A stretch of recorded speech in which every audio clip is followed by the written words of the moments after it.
The premise of settler colonialism is that you displace and then replace. This is what happened in 1948. This is how it all started. I continue to ask, how is the colonizer defending itself from the colonized, or how is the killing of what close now to 15,000 children? I mean, let's dwell on that. 15,000 children, how is that self-defense? Never again begins when we remember that our goal is to speak truth to power.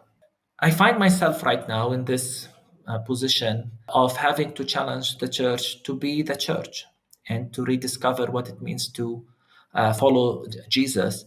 The hardware and the software that aids colonization or that aids the empire. The hardware is what we see right now, the weapons.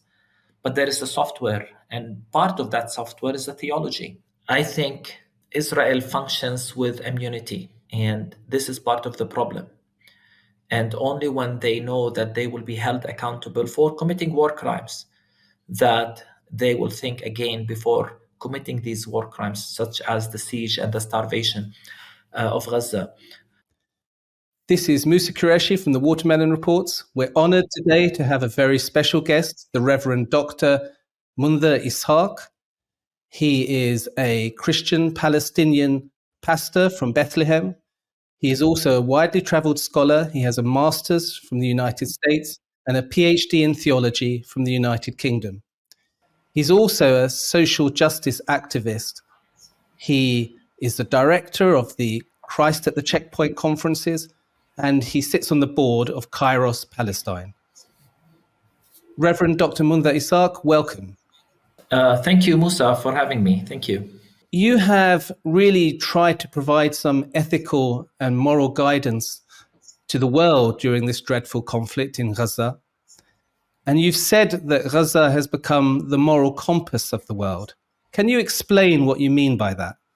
When I said that, you have to remember that we as Palestinians have been enduring and witnessing this genocide unfolding for months now, and seeing our children being pulled from under the rubble day after day, and the mass killing of people and the mass displacement, a forcible displacement, ethnic cleansing of right now close to 2 million Palestinians. And it's been painful and traumatizing to witness this unfold day after day after day. This is not a genocide that happened within the course of days or even weeks now. It's been months. In other words, it could have been stopped. And it's not that sort of a genocide that is only discovered after it happened. In some instances, we know it's very violent, very brutal, and people don't really know what's happening, only to discover in the aftermath, oh, this is horrible.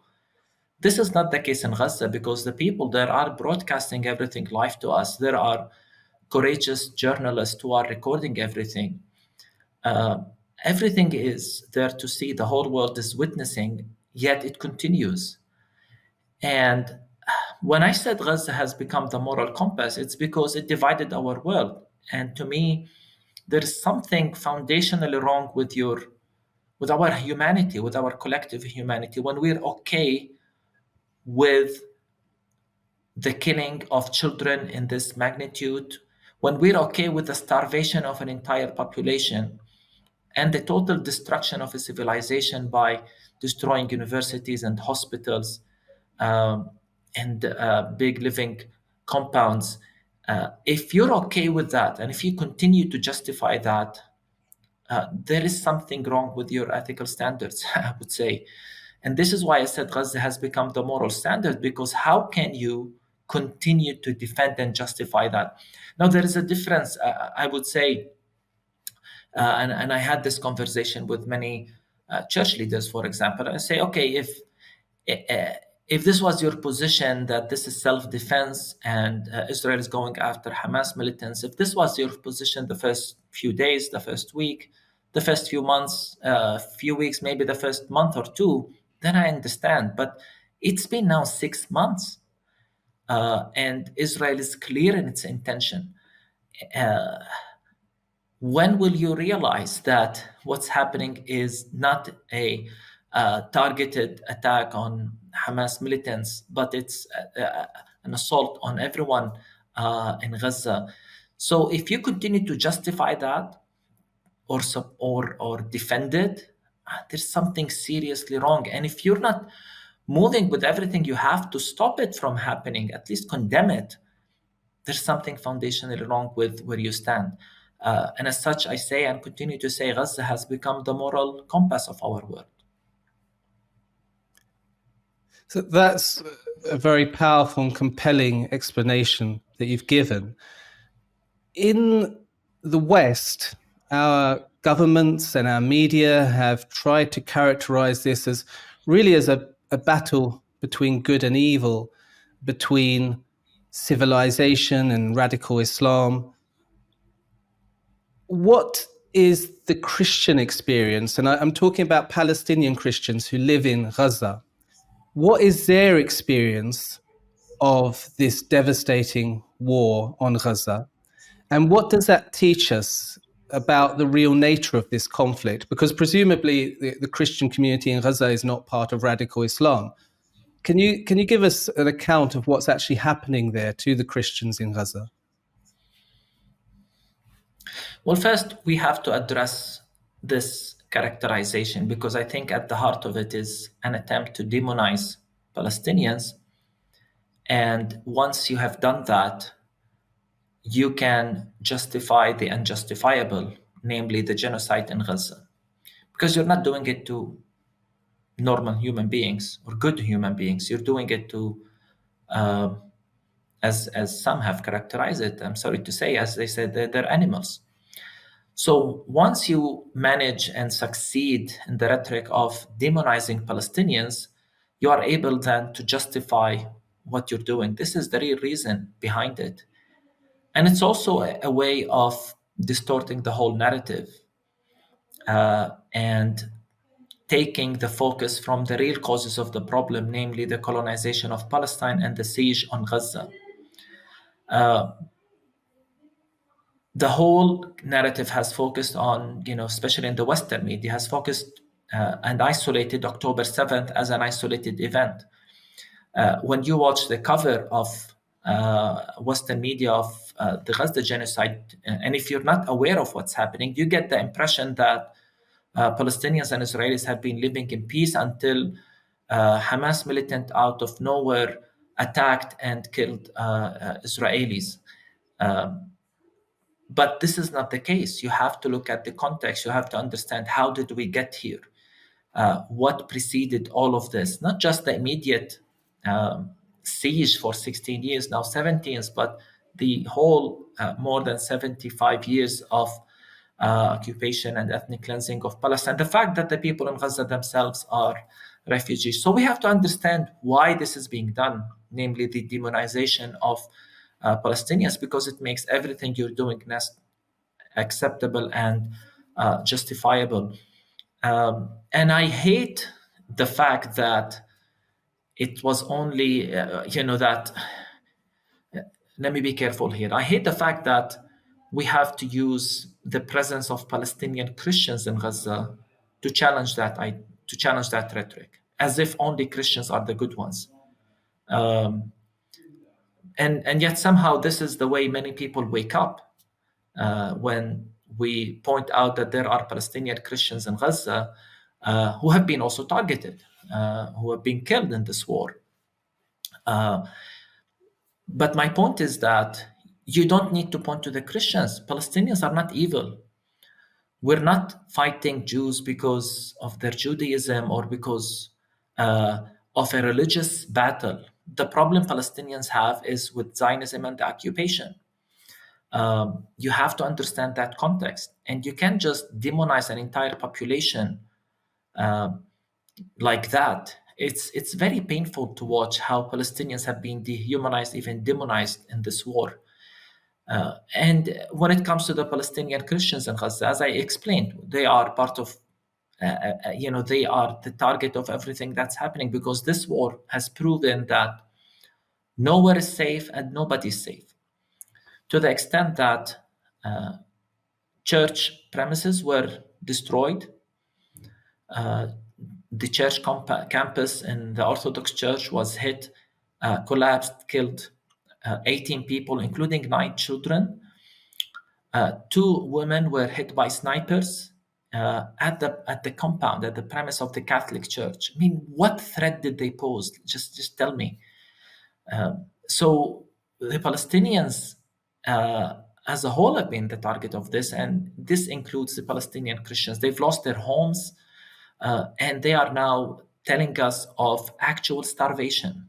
And it's hard. It's really hard to talk to our friends there whenever we're able to get hold of them because connection is so bad. And they tell us, today I ate a piece of potato, or it's really hard. The level of starvation they are experiencing right now, and the only way to understand how did we get here, namely the starvation of entire population, is that rhetoric of demonizing Palestinians and characterizing all Palestinians as evil, barbaric, and uncivilized.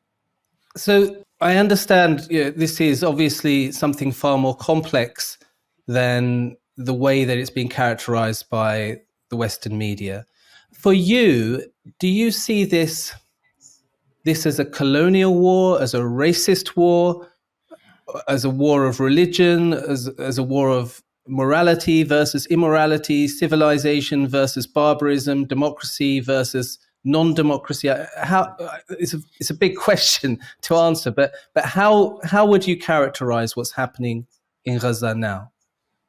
So to me, it's not a matter of opinion, what one thinks or how one perceives reality, but it's a matter of facts, actually historical facts. And to begin with, Israel is a settler colonial entity. And I hope I'm not saying anything controversial here. Israel was created as a state by Zionist settlers who came from Europe. And for them to colonize the land, they had to expel between 7 to 800,000 Palestinians who became refugees. This is the Nakba of 1948. The premise of settler colonialism is that you displace and then replace. This is what happened in 1948. This is how it all started. The indigenous Palestinian people who lived in this land for generations upon generations were expelled. And they're still, by the way, expelled. They still can't return. And first, European Zionist Jews came, and then later, Jews from different parts of the world, including Arab countries and Russia and Ethiopia and other places. This is how Israel started. We can't deny that. This is not a matter of opinion.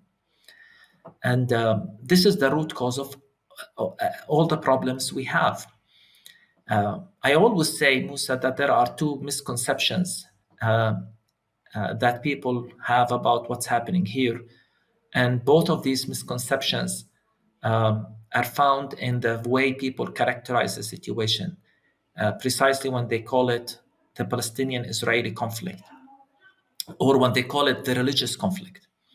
And the 2 misconceptions are it's not religious and it's not a conflict. It's not religious. It's as if Muslims and Jews can't get along, or as if Muslims and Jews have been fighting for generations. That's not true. Jews lived here for generations. Jews faced problems in Europe, actually, from Christians.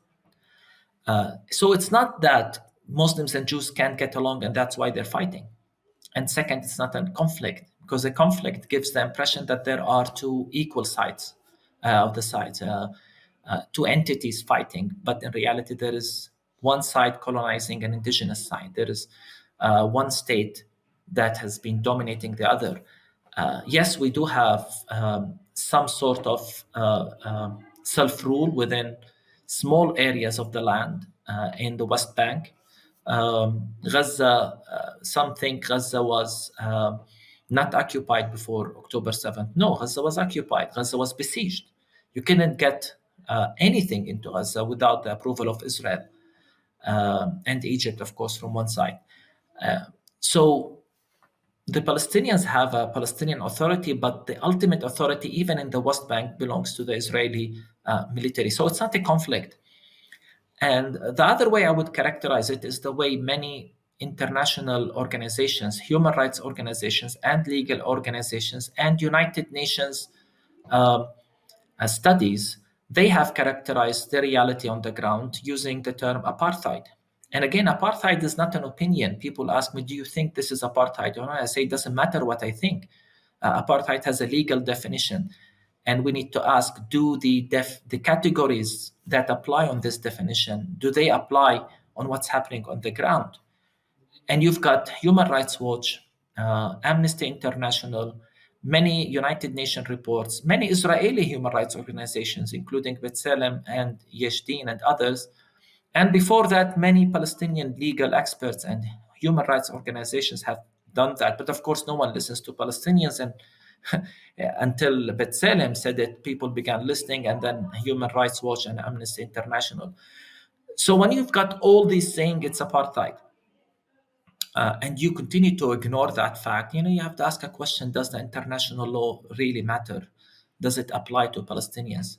So these are the kind of conversations we need to be having: whether the international law works, whether human rights matter when it comes to Palestinians, and if yes, then let's apply them.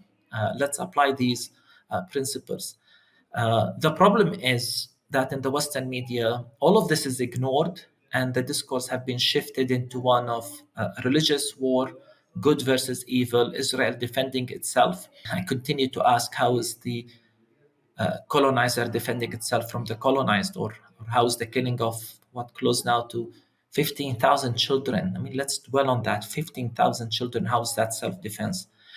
This is the kind of conversation we need to be having about actual facts on the ground, and we need to continue to challenge the common narrative about what's happening in our land. Reverend, I want to ask you about your position on strategies, legitimate strategies to oppose what's happening in Gaza. And as you've mentioned, this occupation has been happening for decades. You're a Christian pastor, you're a man of peace. You've repeatedly said that war doesn't solve anything, and your own focus has been on creative, non-violent resistance, which we'll talk about later in this interview. But you will know that the United Nations Charter itself gives a legitimate right for armed resistance. Do you think there is any such thing as a just war? For instance, in Christian theology, historically, there have been very famous historical figures such as St. Thomas Aquinas, who have said war in some circumstances and armed resistance in some circumstances is legitimate. Do you recognize that legitimacy at all, or do you think that we should only be focused on non-violent resistance? No, I am of the position that creative nonviolent resistance is our choice, and it's the best choice. And you said something about the just war theory, and all I need to point out to is that the just war theory was used to justify bombing Hiroshima and Nagasaki, and even the Second Gulf War. This is all I need to know about the just war theory to say that no, I don't want it. If there is a place in my theology to justify the killing of 200,000 people, I'm completely troubled with that, and I don't want it. So I'm not a fan of the just war theory, knowing that it has been used by the empire in the past to even legitimize colonizing other lands. And I think that in one way, we need to give nonviolent resistance, and it's creative resistance. It's not passivity. Let's be clear. I'm not calling for pacifism. I'm not saying let's just receive these hits and do nothing. I think we as Palestinians need to give it a stronger chance. However, the painful reality is that the world and the international community has failed us when we tried nonviolent resistance. That doesn't mean we should stop. But I want to point to that because oftentimes when people challenge, for example, my position calling for boycotting Israel from a faith base, by the way, I'm not just a political activist, or when people challenge what Hamas militants did, I say, have you heard about the March for Freedom that the people of Gaza did a few years ago? How did the world respond? Um, and even, I am most of my activism is within church spheres, and we've always been attacked as Palestinian Christians for endorsing creative nonviolent resistance. And I always ask, if you're in my place, how would you have reacted? And so, at the one hand, yes, I think that we need to see where Palestinians are coming from. The KYOS Palestine document, which is a widely used Palestinian Christian document, says that resistance to the evil of the occupation is a right and duty of every Christian, but it's resistance through the logic of love. When we call for nonviolence, we're not calling to accept or normalize the evil of the occupation or apartheid. We want to challenge it, but we want to find ways that are effective, but also we need to think for the future. Our experience have always shown that violence only begets violence. Hatred only brings hatred. And tragically, this war has created so much of a gap between Palestinians and Israelis. There's so much wound right now. And ultimately, we have to share the land. None of us is going to kill the other. None of us is going to terminate the other just like that. We have to accept this fact. So this has been our position as Palestinian Christians. This has been my position as such, and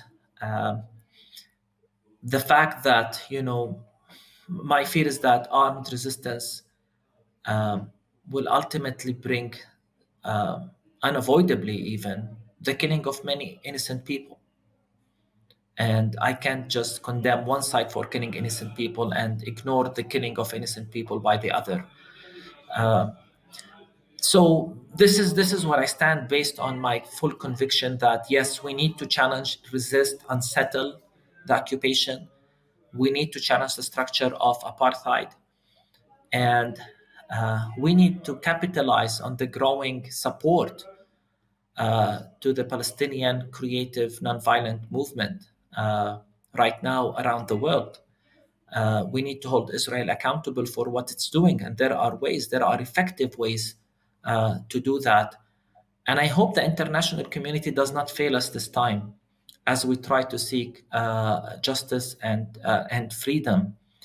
And I hope, when I say I hope, they don't fail us, because there are so many people right now pointing to what Hamas did on October 7th and saying, look, it was only when they did armed resistance that the world remembered Palestinians. And this is, I've heard this all the time. I hear this now. And so, no, I'd rather walk in the path of nonviolence. And this is where I stand. So that's an important point you've made. Some would obviously, as you're aware, take issue with that stance. But it's an important point you've made, that both sides claimed that this is a just war. And that leads to a moral conundrum. Israel has said that what Hamas did on October the 7th was the worst atrocity committed against Jews since the Nazi Holocaust. And in fact, an Israeli minister has said that what Hamas did was worse than what the Nazis did. What do you think of these comparisons between Nazi Germany and the Palestinian armed resistance? Do you think it's helpful? Do you think it's historically accurate? Do you think it's accurate in terms of power dynamics? And what do you think happens when we start thinking in these terms, characterizing Palestinian resistance as equivalent to the Nazi Holocaust? Of course, historically, these are baseless comparisons. And not only that, I think clearly there is a goal behind these comparisons, which is first to demonize Palestinians, but as I said, second, to justify everything that is about to happen, namely the genocide in Gaza, and to shift the narrative again. they want you to believe that those Palestinians who committed the attacks on October 7th did these attacks because they hate the Jews. And they want you to completely ignore the context of these attacks. And, many times people ask me, how do we get rid of Hamas? And I say, Hamas is a resistance movement, get rid of the occupation. And of course, I'm not denying the presence of a strong religious ideology among Hamas. Of course, we know this.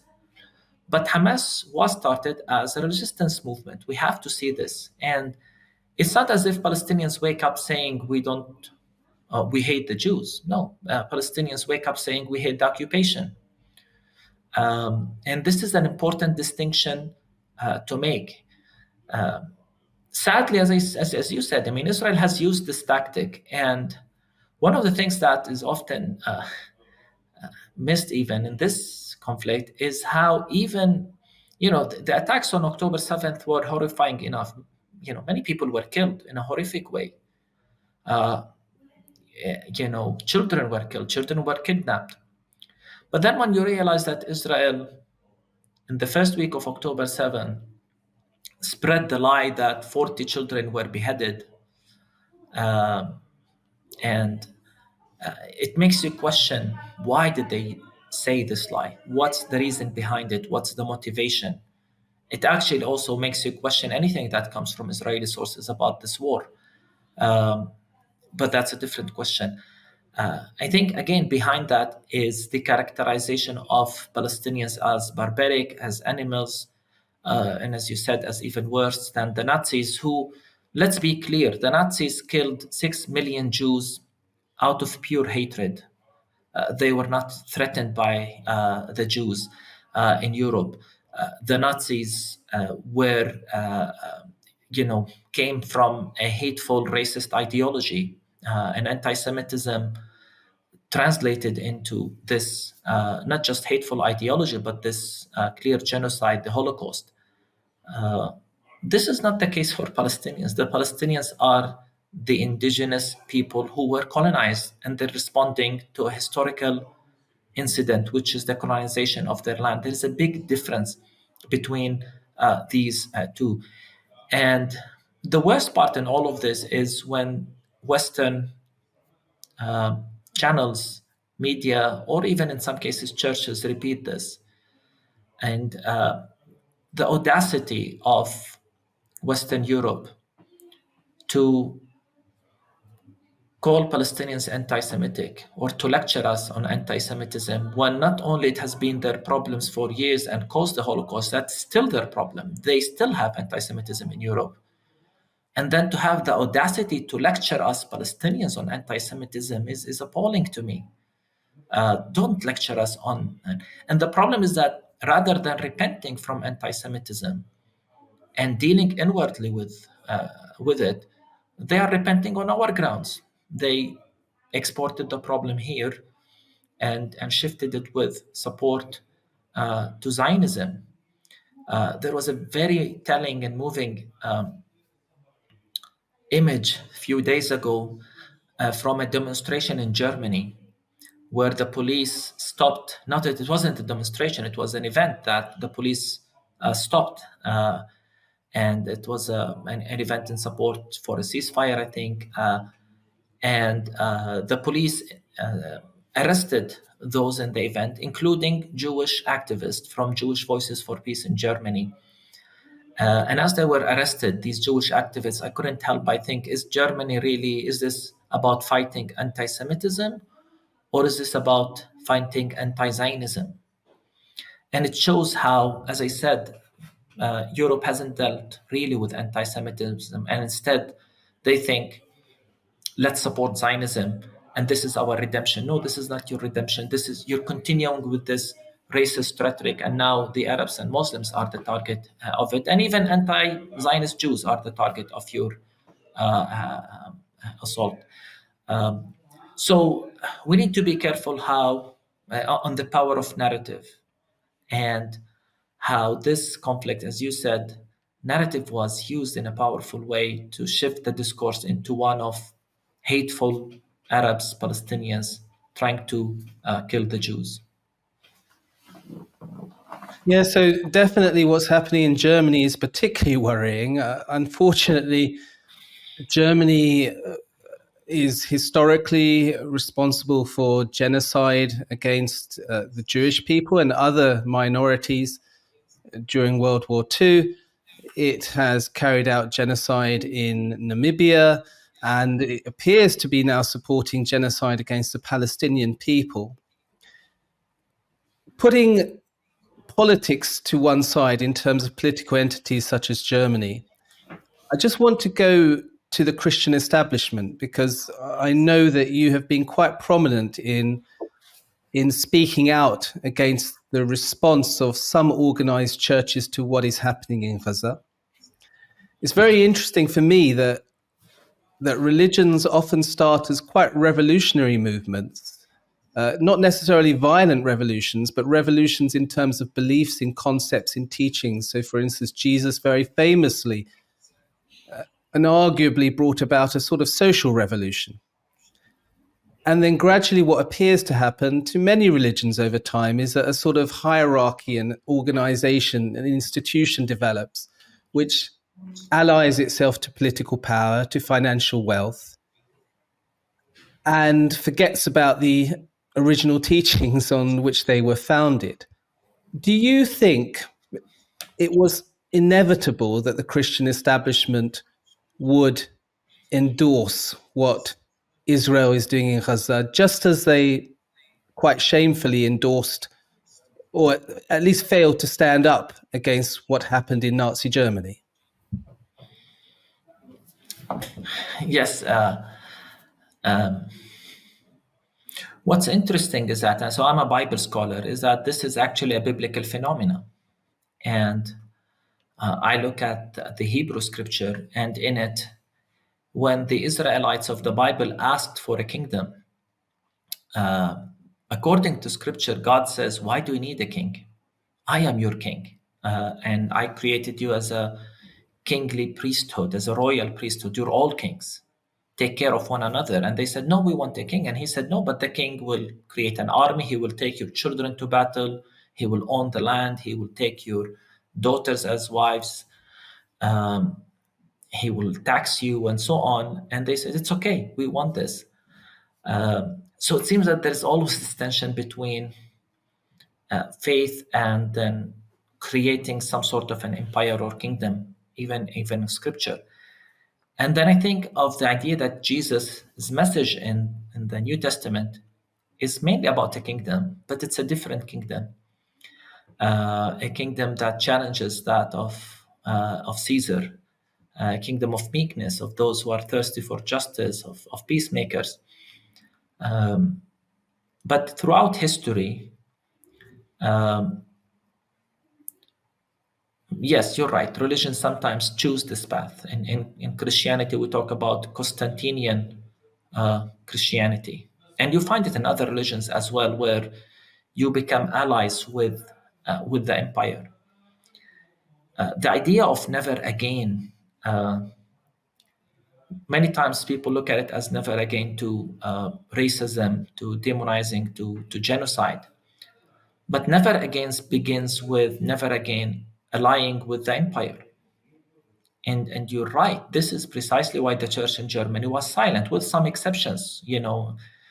People love to talk about, for example, Dietrich Bonhoeffer, a German pastor and theologian who challenged the empire uh, and was killed for that. Never again begins when we remember that our goal is to speak truth to power, and that at the heart of the message of Jesus is this idea of defending the marginalized and the oppressed. This is what it means to follow Jesus. This is what Jesus told us, actually. And he told us whatever you do to the least of these, meaning feeding the hungry, giving water to the poor, giving clothes to the naked, even visiting the prisoner, whatever you have done to the least of these, you have done to me. Jesus actually spoke about greatness and defined greatness as serving, even being slaves to others. He always, challenged those who sit in front and said, if you want to be the first, you have to be the least. It's greatness through sacrificing. It's greatness to giving others. Jesus' message is one of always denying yourself and looking for others, even putting others as if ahead of you. Um, but sadly, many times we don't see this among the followers of Jesus. And many times we do ourselves adopt the ways of empire. And if this war has taught us something, is that many times you can't tell the difference between a country's position on Gaza and the church in that country's position in Gaza. Uh, uh, the church should, as I said, not just speak truth to power, but be kind of continue that tradition of the prophets who sought justice, the tradition of the prophets who challenged the monopoly of power and called for, as I said, the priesthood of all. It's a biblical principle that we're all equal. I find myself right now in this position of having to challenge the church to be the church and to rediscover what it means to follow Jesus. And I know that my message is being heard. I know that many Christians reach out, many leaders reach out. And as long as the war continues on Gaza, I will continue to challenge, church leaders to speak even more loud, be more aggressive in their call for a ceasefire, because we can't afford any more day with this war on Gaza. So I will continue to say, I want the church to be the church, and we need to rediscover what it means to follow Jesus in these days. Those are very powerful words. I want to move on a little bit and talk about Christian Zionism, because I think that's an important topic we need to address. For our British and our European viewers, Christian Zionism may not make much sense. It may not resonate because Christianity has faded in much of Europe in terms of there is a Christian culture, but in terms of people, for instance, attending church, there has been a reduction in church attendance. People have tended to move towards agnosticism. But certainly, Christianity remains a very powerful political force in the United States. And as we know, the United States drives a lot of what's happening in Gaza at the moment. So could you explain to our viewers, particularly those who may not be well versed in Christian Zionism, what it is, how Christian Zionism justifies what's happening in Israel or tries to justify it? And also, do you think that Christian Zionism is authentically rooted in the Bible, in the gospel, or do you think it is a political tool? It's hard to define Christian Zionism because it's very diverse. But to simplify things, it's when Christians support Zionism for reasons that they find in the Bible or for theological reasons. This is Christian Zionism. It's Christians who support the idea of creating a home for the Jewish people in the land for biblical or theological reasons. And these reasons vary. These reasons vary from one Christian tradition to the other, whether conservative or liberal. But let me try to give some reasons they give. They read the Bible as predicting the gathering of Jews in the land before the second coming of Christ. This is the position of many evangelicals in the United States, for example. But it is also the position of many evangelical Protestants in the UK that has contributed widely to this idea of creating a home for the Jewish people in Palestine and aiding that and the Balfour Declaration, of course. So there is this connection between the second coming of Jesus and the restoration, as it's described, of the Jewish people, and the restoration of the Jewish people, them embracing Jesus as the Messiah, necessitates their presence in the land of Palestine. This is how it played in many times. And Then in other circles, it's as simple as God has a covenant with the Jewish people, a special relationship with the Jewish people. It's eternal, it's not conditional, and it includes the land. And so they have a rightful claim to the land because God gave it to them. Uh, and sometimes they're even entitled to the land because God gave it to them. And in the most extreme, yet I would say very strong notions among evangelicals, there is this idea that the blessing of God towards humankind depends on how we as people relate to the Jews and to Israel. So, this idea that if you bless Israel, God will bless you. But if you stand against Israel, God will curse you. Uh, it's a very problematic position, by the way, because it makes you support the Jews out of fear that God will curse you. And I always ask, is this really genuine love to the Jewish people as you claim it to be?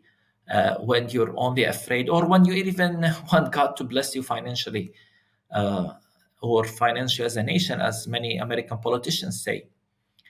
You will be surprised to know that these views exist strongly among American politicians, congressmen, and Mike Pence is openly, who was the vice president, is a Christian Zionist. And this Christian Zionist lobby during the Trump administration was also very strong. Uh, but I think we will be mistaken to think that it's only among conservative evangelicals that we find strong support to Israel, because this war has also shown us that it's among the liberals as well. The Democrats, for example, Joe Biden is a strong Zionist, as he claims to be. Um, Now, is Christian Zionism really a biblical thing, or is it more a political tool or a tool in the politics? Palestinian pastor and theologian Mitri Rahib uh, always says that there is the hardware and the software that aids colonization or that aids the empire. The hardware is what we see right now, the weapons. But there is the software, and part of that software is the theology. And so when theology becomes a tool to empower colonization and even racism, when theology is used to justify occupying someone else's land, or when theology is used to promote supremacy of a certain people group, there's something foundationally wrong with that theology. And I have, so did many other Palestinian Christians and other theologians, challenge the premises or the theological foundations, the biblical foundations of Christian Zionism. We've written about this from a biblical standpoint. I am a Bible scholar with a PhD from the UK, and my thesis was on what does the Bible teach about the Promised Land, and I've provided very strong, compelling arguments against those of Christian Zionism. But we have to, really question the whole use of the Bible to justify what's happening here. And let me explain. Uh, there is certainly the idea of a Jewish connection to the land. No one denies this. No one should deny this. Whether through the continuous presence of Jews who lived in Palestine, or through the spiritual connection Jews around the world had to Palestine. The question is this Jewish connection become a right or an entitlement to possess and live in the land exclusively and kick others out of the land, as what happened in 1948? This is the problem. When you use whether history or biblical tradition to justify colonization and occupation. Do we solve the Palestinian-Israeli conflict by going to the Bible and looking what does the Bible says about who owns the land? Really, where do we do this in any other context where we use a religious text to determine the ownership of a certain people group to that land? And many times people say, look, the Bible says, Jews lived here. I say, yeah, well, history says Muslims lived in Spain. Should Muslims invade Spain? They say there is a spiritual connection. Well, yes, Jews have a spiritual connection to Sinai and to Egypt. Should they go and invade Egypt? Is this how we make the connection between a theological idea or a biblical idea into historical right and claim and entitlement? This is our problem. And the problem is that this is now Palestine is the only context where theology and the Bible continues to be used to justify colonization. Let's remember that, uh, you know, when the, that some have used the Bible to justify apartheid in South Africa.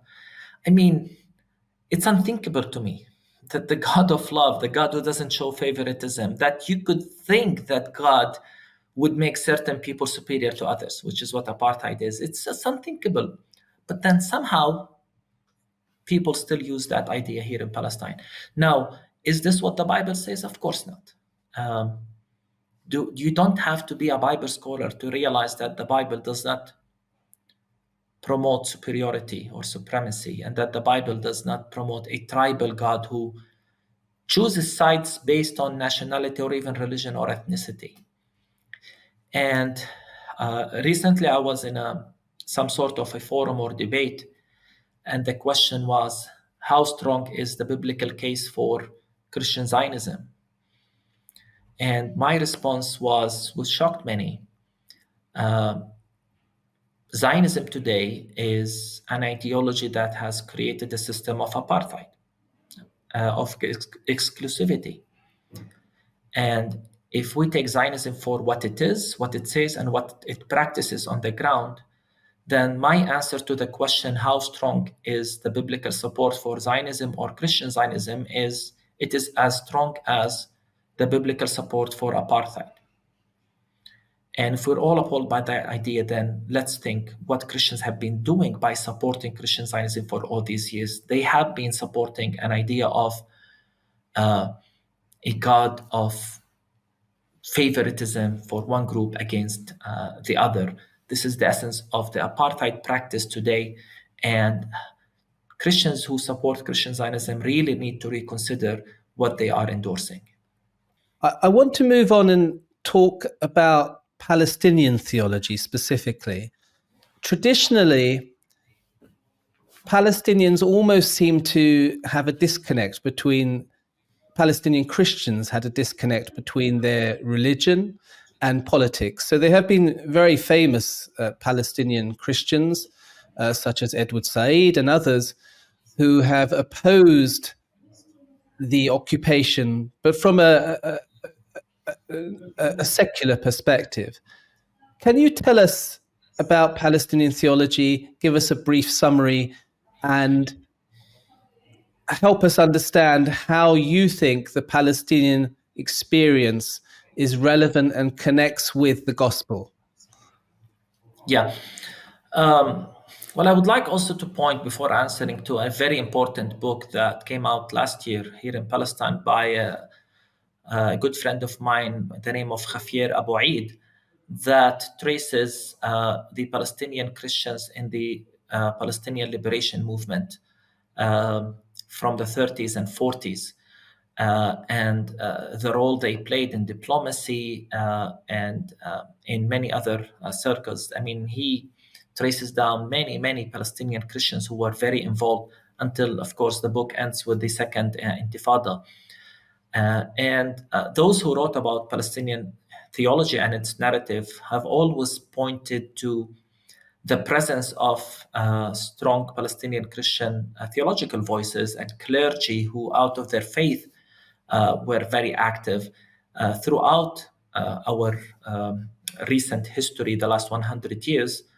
But of course, it was only, I would say, since the time of the first Intifada that we began witnessing this emergence of a very clear and distinct movement of Palestinian theology through the works of um, um, Ilyas, Archbishop Shakur, uh, Reverend Dr. Naim Atiq, and then Patriarch Michel Sabah, and many others, Mitri Rahib, of course, Jirius Khoury and Rafiq, who wrote about Palestine, but from a theological perspective, and also who opened the sphere of Palestinian, I would say, even resistance to include that of theology, because we realize that theology has been weaponized. The Bible has been weaponized against us, so we have to respond.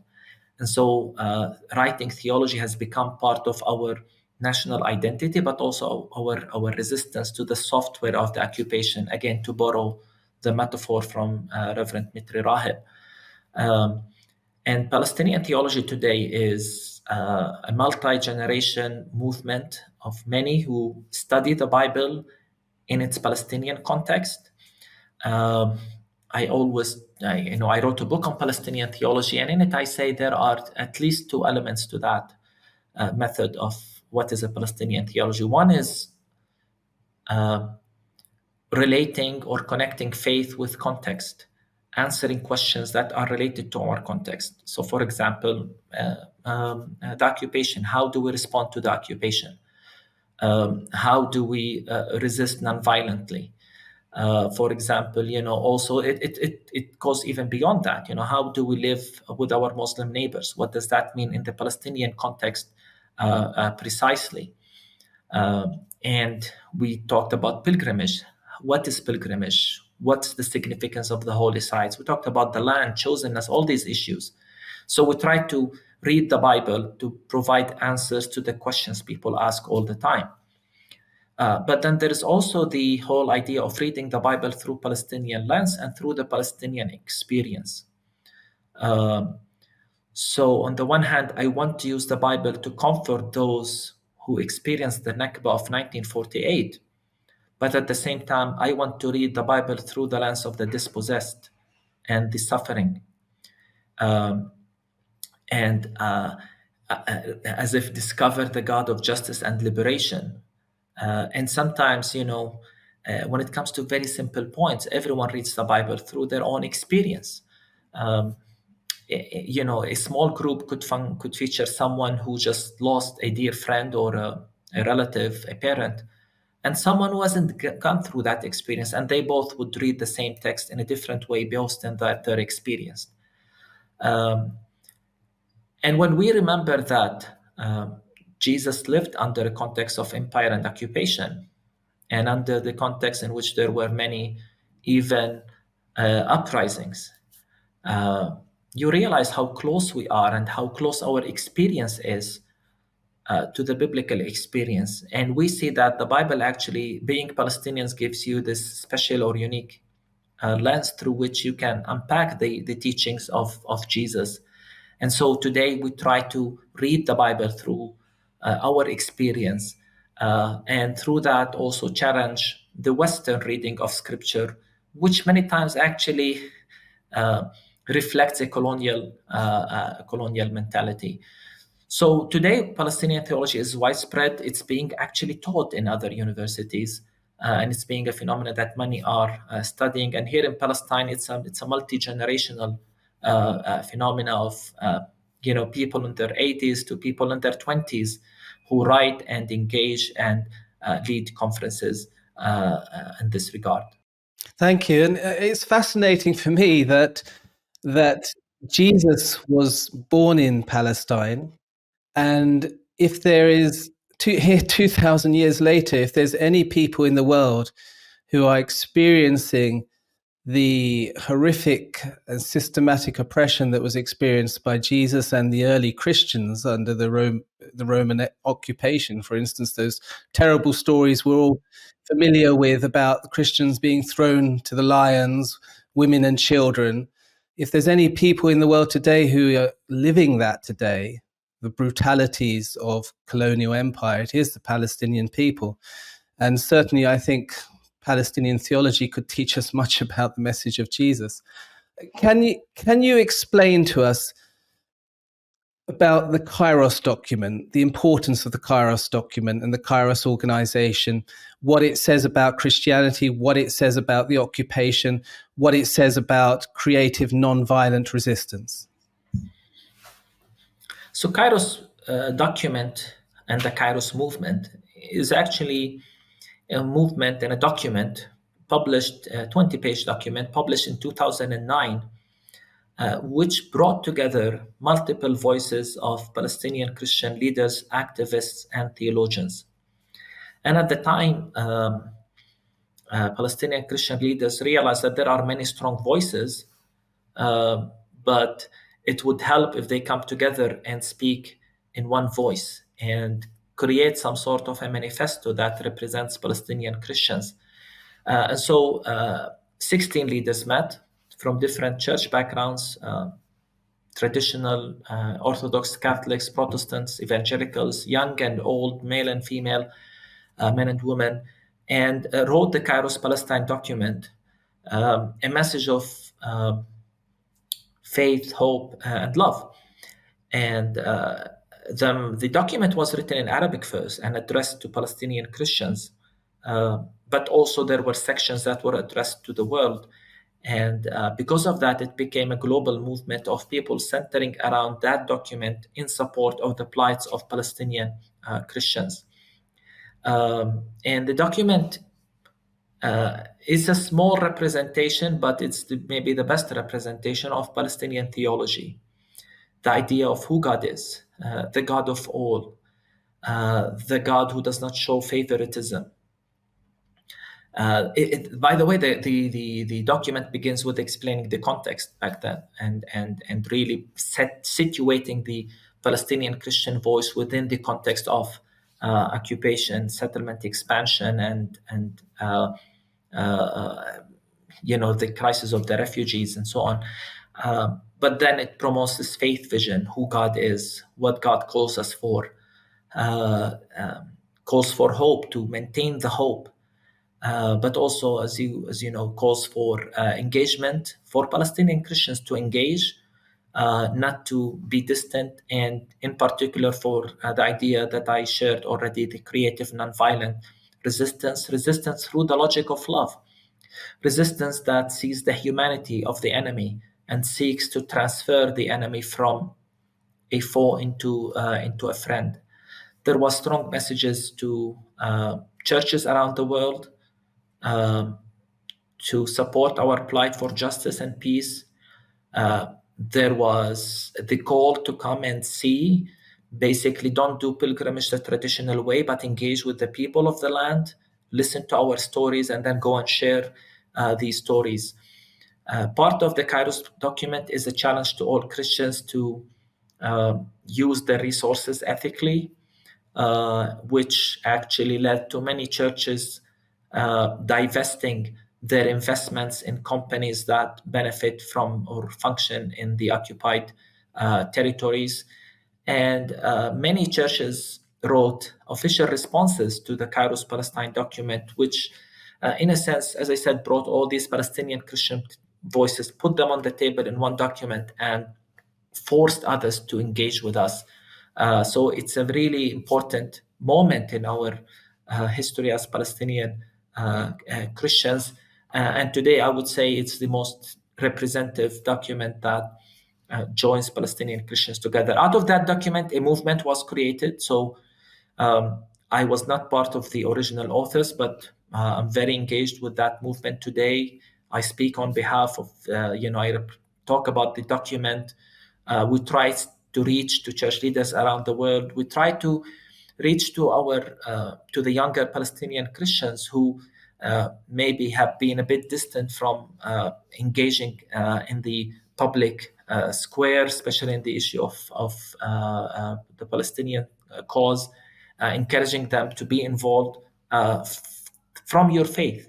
Not just because you're a good Palestinian, but also because you're a good Christian. You have to be a good neighbor and you have to be good citizens and seek justice and peace. Yeah. And can you give us some examples, some concrete examples of creative nonviolence, and how it can be effective, particularly when the Palestinian people are living under a brutal occupation, where it must be very difficult to practice sort of your democratic rights or legal rights in a nonviolent way. What sort of schemes have what's worked, and what do you see the future of?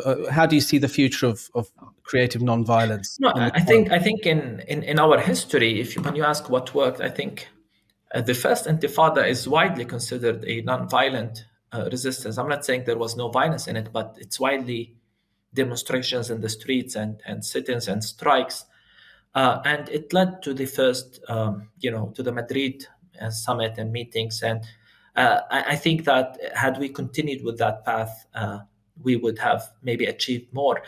Uh, and the KYOS document gives several examples, and it's not just about, so for example, uh, by our mere presence in the land and staying and keeping our memory alive, the Palestinian story alive, and not forgetting where we came from, our story, that's resistance.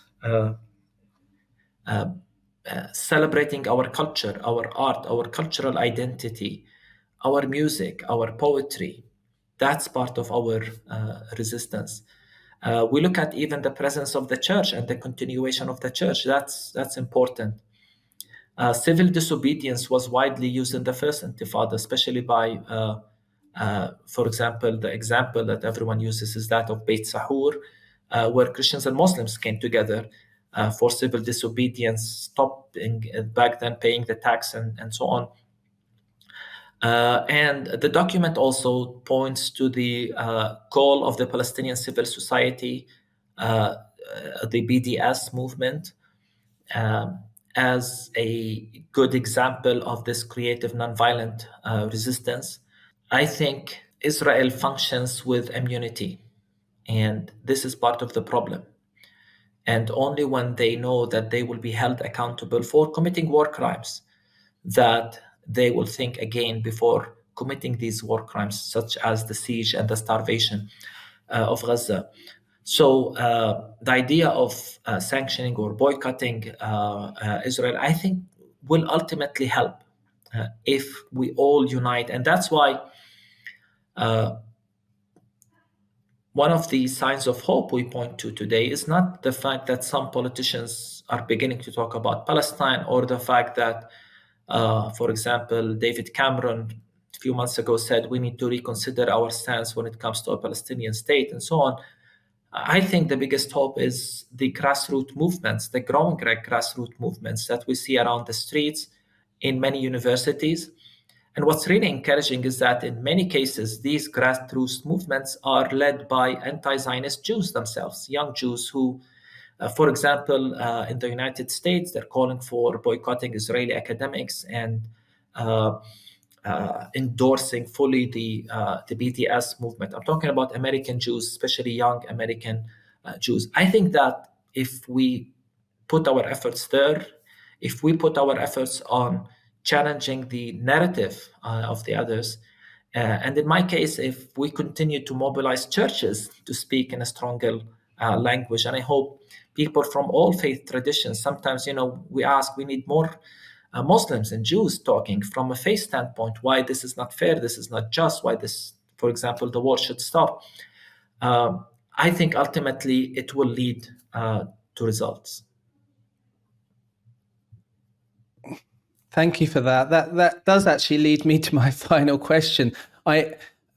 You've mentioned about the young Jewish opposition to the ongoing genocide in Gaza, which does indeed give us hope. I know that you have led a Palestinian youth conference last week. Of course, we know the horrific death toll, many, many thousands of Palestinian children killed during this brutal siege and bombardment of Gaza. And young people have suffered disproportionately. And young people are actually out on the streets disproportionately. So, for instance, last week in the United Kingdom, a new organization called Palestinian Youth had organized a protest where they daubed paint on the buildings of the Ministry of Defense. So young people are increasingly mobilizing and speaking out. What was your message for the Palestinian Youth Conference last week, which you chaired? And what's your message for young people around the world today? Yeah, thank you. We need to give our young people a reason to hope for a better future, especially young people in Palestine. Um, and you mentioned the conference. I'm glad you mentioned the conference. People think I'm doing my advocacy full time, and don't realize that I'm a full time pastor actually. And so, with my work with the youth, um, we just seek to empower them, and we can't empower them with um material things because we live under occupation. We're very limited with what we have. So, I try to empower them with a message, and our strength, I believe, is in the message we carry. And in a time when many young people here in Palestine reach a point of despair and decide to leave, I'm trying to show that we are needed, uh, that we need to stay. We need to be engaged and involved. And as a pastor, I truly believe that our engagement should come from our faith convictions. So even when we study the scripture, like I will not be ashamed of the gospel of Christ, I'm trying to give them this strong uh, identity and trust in who they are as young people, and from that be empowered to be who they are in their society. Um, and as I said, we need to give reasons for people here in Palestine to stay. And when I see young people around the world in the streets, I'm encouraged because in a world that has become so materialistic and so shallow, um, uh, you know, we need to create a sense of mission among our youth, among our young, and to think of others and not just to think of consumer issues. What's the next thing that we will consume, but rather how can we be better citizens, better neighbors? How can we create a better future for our children and our grandchildren? And that is never possible without justice and equality and respect for human dignity. Um, so I continue to work with children, with youth, strengthening their sense of identity, and encouraging them to have a message and a mission to their environment. Thank you very much, Reverend. I think we've covered a lot of ground today. You've spoken about Christian theology, but also wider ethical principles, universal ethical principles that apply to those of all religions and none. And I think you've provided an important voice of moral clarity in a very, very difficult time for the Palestinian people and for the world. Thank you. Thank you again for having me. It was a great pleasure.